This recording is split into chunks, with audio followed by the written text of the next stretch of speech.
Consciência social, e hoje a gente vai falar de tolerância, mais especificamente de tolerância política. Ou talvez da falta dela, né?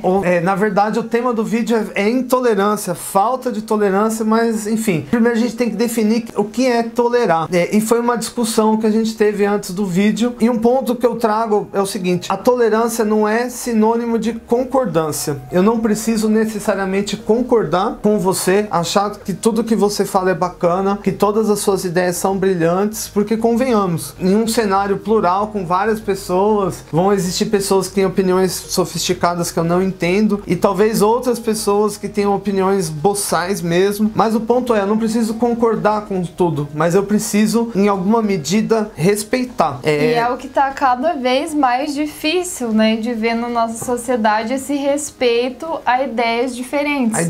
Parece que você pensar diferente de uma pessoa é uma afronta, né?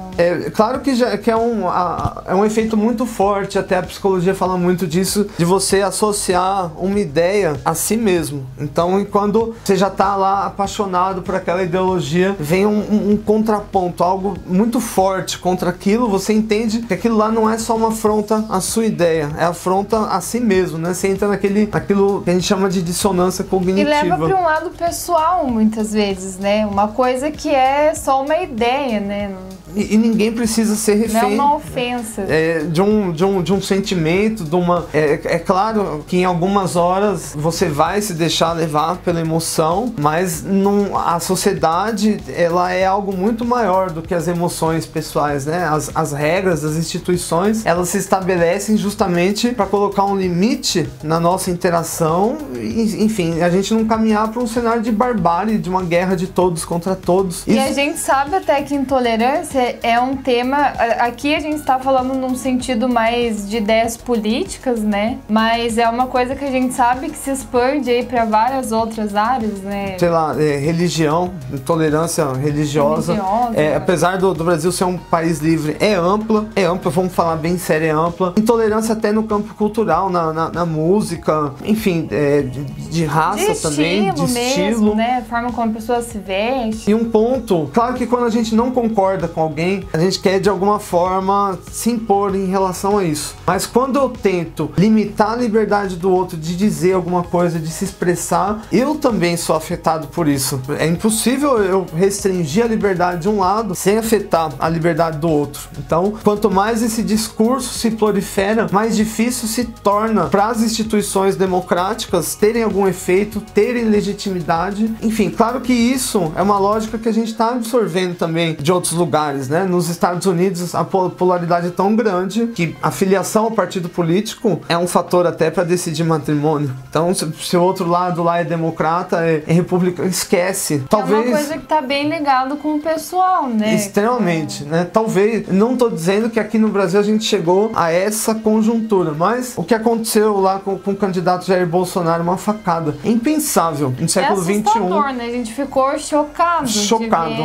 E aqui, não, eu fiquei chocado com várias coisas, inclusive de ver pessoas comemorando isso na internet. Cara, eu posso discordar das ideias de alguém, mas isso não é motivo para eu querer que uma faca seja alojada no corpo dessa pessoa. As instituições existem, inclusive, pra gente não se rebaixar a esse nível, para as ideias entrarem em um ritmo de consonância sem precisar da espada para impor a vontade. É lógico, a gente entende que tem vários fatores que fazem esse tipo de coisa ficar mais forte, né? A gente tá vivendo um período de crise, a gente tem muitas pessoas desempregadas, pessoas na ilegalidade, tá tudo complicado, a gente tá num cenário bom. Tem essa polarização muito forte, né, de lados na política, a gente tá no período eleitoral, então parece que virou dois times de futebol, né? E uma sensação também muito forte de que a corrupção, ela tá enraizada em todas as instituições, um descrédito. A desconfiança nas instituições, que até foi uma coisa que a gente já fez um vídeo, né, aqui no canal. Sobre isso, é algo que eu já escrevi também sobre. Claro que o Brasil, ele vem de uma onda, né, como um país que sobrevive a 2 impeachments, né? Teve lá na década de 90 o impeachment do Fernando Collor de Mello. Depois, né, de mais de 20 anos, outro impeachment, Dilma Rousseff. Eu acho que a instituição, ela passa por isso, mas ela é abalada. Abalada pelos protestos que teve, né, pelos indicadores econômicos. Isso cria um clima de intolerância às outras pessoas. E a psicologia social ela fala muito disso, que cenários de pobreza, cenários pós-guerra, criam comunidades avessas, xenófobas, né? É por isso que o discurso totalitário ele fez tanto sucesso na Alemanha pós Primeira Guerra Mundial, porque você tinha um país inteiramente devastado. E hoje, um dos reflexos da ascensão da desigualdade na Europa, nos Estados Unidos, é a ascensão para e passo a isso do discurso totalitário, de políticas totalitárias, né, de partidos totalitários, algo que de alguma forma está se incrustando aqui também na nossa cultura. Como se fosse uma tendência, né, mundial mesmo. Como se fosse uma tendência mundial. Então a gente pode dizer o seguinte: tolerância é importante? É importante. É importante para quê? Para que exista democracia, porque eu posso colocar, garantir várias coisas, eleições, pluralidade dos meios de comunicação e liberdade de expressão, instituições, posso garantir várias coisas, mas se não existe confiança nas instituições e também tolerância a ideias diferentes, eu vou criar sempre uma discrepância, eu vou criar sempre uma base de conflito dentro da sociedade. E não tem como, né, a gente manter a democracia com esse clima assim, que é uma coisa até que a gente conversa. Por exemplo, vai ter as eleições, vai ter um resultado e um lado vai ficar contrariado com o resultado, porque a gente tem dois lados. Existem níveis de conflito que são quase que irreconciliáveis, né?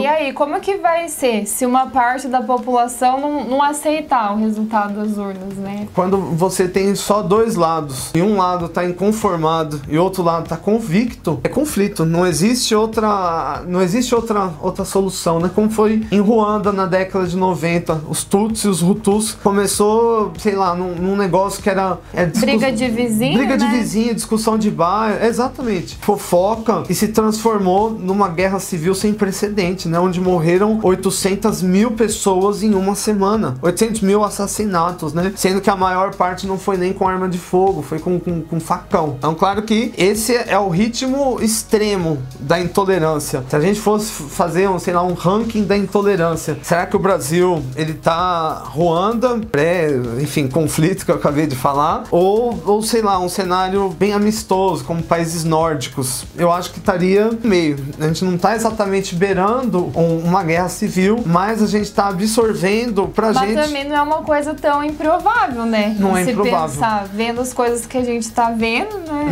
Não é improvável que um lado ou outro, ou nenhum desses lados, enfim, acione outras formas de violência que ainda não foram acionadas, né? Claro que no Brasil a gente tá acostumado a tudo ser muito negociado, né? A gente não teve nem revolução, nem burguesa, né? Então tudo é muito negociado, mas esse clima que vem se criando de intolerância coletiva, ele não ajuda ninguém. Ele não ajuda a indústria, os empresários a criarem um clima otimista, né? Para que se fomentar o desenvolvimento, a inovação. Ele não ajuda a política, porque as mesmas ideias, se cria aquela ilusão muito grande, já existem dois lados, mas para algumas matérias, para outras matérias substanciais da política econômica, é como se fosse um lado só, enfim. Não, eu acho assim, existem esses dois lados na sociedade, as pessoas, os políticos, os partidos, eles não têm dois lados, eles podem colocar lá o nome, mas quando assume, é todo mundo a mesma coisa, né?